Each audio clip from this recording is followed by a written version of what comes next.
ጤና ይስጥልን አድማጭ ተመልካቾቻችን ከቶፕ ኒውስ ኔትወርክ ዕለታዊ ዜናዎችን ይዘን ቀርበናል። በቅድሚያ ማርዕስቶቹን የጋራ መኖሪያ ቤት መርሃ ግብር ስህተት እንደነበር የከተማና መሰረተ ልማት ሚኒስቴር ጫልቱ ሳኒ ተናገሩ።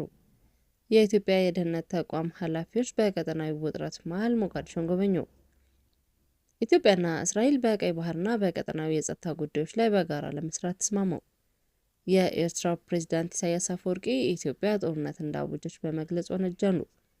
ሶማሊያ ከተባበሩት አረብ ኤምሬትስ ጋር ያላትን ስምምነት ማቋረጧን ተከትሎ ዩኤኢ ወታደሮቿን ከባሳሶ እያስወጣች ነው።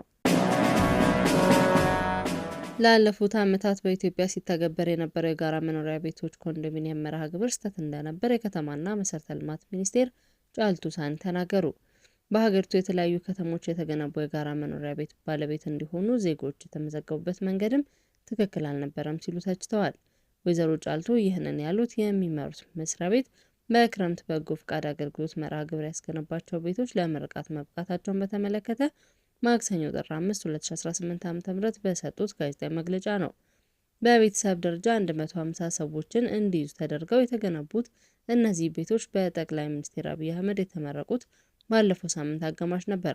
ባለፉት 17 ዓመታት በከተሞች ሲተገበር የነበረው የጋራ መኖሪያ ቤቶች ግንባታ በከተሞች ያለውን የመኖሪያ ቤት ችግር በተወሰነ ደረጃ ያቃለለ በመሆኑ የዛሬው መግለጫቸው የሰጡትን ወይዘሮ ጫልቱ ሆኖም መርሃ ግብሩ ስህተት እንደነበር ገልጸዋል። መርሃ ግብሩ የመንግስት ተሳትፎ የበዛበትና ሁሉም ዜጎች የቤት ባለቤት ለማድረግ ታስቦ የተዘጋጀ መሆኑ ስህተት እንደሆነ አስረድተዋል። ሚኒስቴሯ ከጋራ መኖሪያ ቤቶች መርሃ ግብር ጋር በተያያዘ የነቀፉት ሌላው ነጥብ የቤት ፈላጊ ዜጎች ምዝገባ የተከናወነበት መንገድ ነው። የኮንዶሚኒየም ቤቶች ሲገነቡ መጀመሪያ የታለመው ዝቅተኛ ገቢ ላላቸው ዜጎች ቢሆንም አብዛኞቹ በቤቶች ውስጥ የሚኖሩት ግን ተከራዮች መሆናቸውን በሚኒስቴሯ መግለጫ ላይ ተነስቷል። የኢትዮጵያ የደህንነት ተቋም ኃላፊዎች በቀጠናዊ ውጥረት መሃል ሞቃዲሾን ጎበኙ። የጠቅላይ ሚኒስቴር መልእክትም ለሶማሊያው ፕሬዝዳንት ማድረሳቸው ጠቁመዋል። በአፍሪካ ቀንድ ያለውን ዲፕሎማሲያዊ ውጥረት በበረታበት በዚህ ወቅት የኢትዮጵያ ብሔራዊ መረጃና ደህንነት አገልግሎት ዋና ዳይሬክተር አምባሳደር ሬድዋን ሁሴን ሞቃዲሾ ገብተዋል። በቆይታቸው ከጠቅላይ ሚኒስትር አብይ አህመድ የተላከውን መልእክትም ለሶማሊያው ፕሬዝዳንት ሐሰን ሼክ መሐመድ አድርሰዋል። አምባሳደር ሬድዋን ሞቃዲሾ እንደደረሱ በቪላ ሶማሊያ ቤተ መንግስት ከፕሬዝዳንት ሐሰን ሼክ መሐመድ ጋር መገናኘታቸውን ጋርዌ ኦንላይን ዘግቧል። አምባሳደሩ ስላደረሱት መልእክት ዝርዝር ይዘት ይፋ የተደረገ ነገር የለም። የኢትዮጵያም ሆነ የሶማሊያ መንግስት ስለ ስብሰባው ውጤት እስካሁን የሰጡት ይፋዊ መግለጫ የለም። በጉብኝቱ ወቅት አምባሳደር ሬድዋን ከሶማሊያ ብሔራዊና መረጃ ደህንነት ኤጀንሲ ዳይሬክተር ማህድ ሳላድ ጋር በኤጀንሲ ዋና መስሪያ ቤት ተገናኝተው መወያየታቸው ተገልጿል። ፕሬዝዳንት ሐሰን ሼክ ጋር እየተደረገ ያለው ውይይት ሁሉ የዚህ ውይይት ዝርዝር መረጃም ይፋ አልተደረገም። ጋርዌ ኦንላይን እንደዘገበው ይህ ድንገተኛ ጉብኝት የተካሄደው ጠቅላይ ሚኒስትር አብይ አህመድ እና ፕሬዝዳንት ኢስማኤል ኦማር ጊሌ በጅቡቲ ያደረጉትን ውይይት ተከትሎ ነው። ጉብኝቱ እስራኤል ራሷን ገለልተኛ አድርጋ ካወጀችው ሶማሊላንድ ጋር ግንኙነት መመስረቷን የሚጠቁሙ መረጃዎችን ካስነሱት አዲስ ዲፕሎማሲያዊ ውጥረት ጋር ተገጣጥሟል። ሶማሊያ ግዛቷን እንደ ሉዓላዊ ግዛት የምትቆጥረው በመሆኑም የእስራኤል ውሳኔ በሞቃዲሾ በኩል ከፍተኛ ውግዘት ገጥሞታል። በተጨማሪም ከበርካታ ዓለም አቀፍ አጋሮችም ትችት እያቀረበ ሲሆን ይህም የቀጠናውን ሁኔታ ይበልጥ ውስብስብ አድርጎታል። ምንም እንኳን ይፋዊ መግለጫ ባይሰጥም የኢትዮጵያ ብሔራዊ መረጃና ደህንነት አገልግሎት ኃላፊ በሞቃዲሾ መገኘታቸው አዲስ አበባና ሞቃዲሾ በአፍሪካ ቀንድ ግንኙነት እጅግ አንገብጋቢ በሆነበት በዚህ ወቅት በቀጥታ የመገናኛ መስመሮችን ዳግም ለመቀራረብ እያደረጉ ያለውን ጥረት አመላካች ተደርጎ የሚወሰድ ነው ሲል ዘገባው አትቷል። ኢትዮጵያና እስራኤል በቀይ ባህርና በቀጠናዊ የጸጥታ ጉዳዮች ላይ በጋራ ለመስራት ተስማሙ። በመካከለኛው ምስራቅና በአፍሪካ ቀንድ በተለይም በቀይ ባህር አካባቢ እየታየ ያለውን የጂኦፖለቲካዊ ውጥረት በበረታበት በዚህ ወቅት ኢትዮጵያና እስራኤል መንግስታት ስትራቴጂካዊ ግንኙነትን ይበልጥ ለማጥበቅ ተስማምተዋል።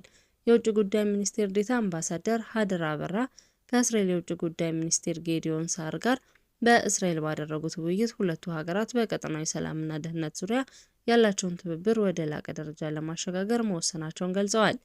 ይህ የከፍተኛ ባለስልጣናት ምክክር በቀጣይ በቀይ ባህር ወሳኝ የባህር መስመር ላይ እያጋጠሙ ያሉ የጸጥታ ስጋቶችን በጋራ ለመመከትና የሽብርተኝነት እንቅስቃሴ ለመግታት በሚያስችሉ ጉዳዮች ላይ ያተኮረ ነው።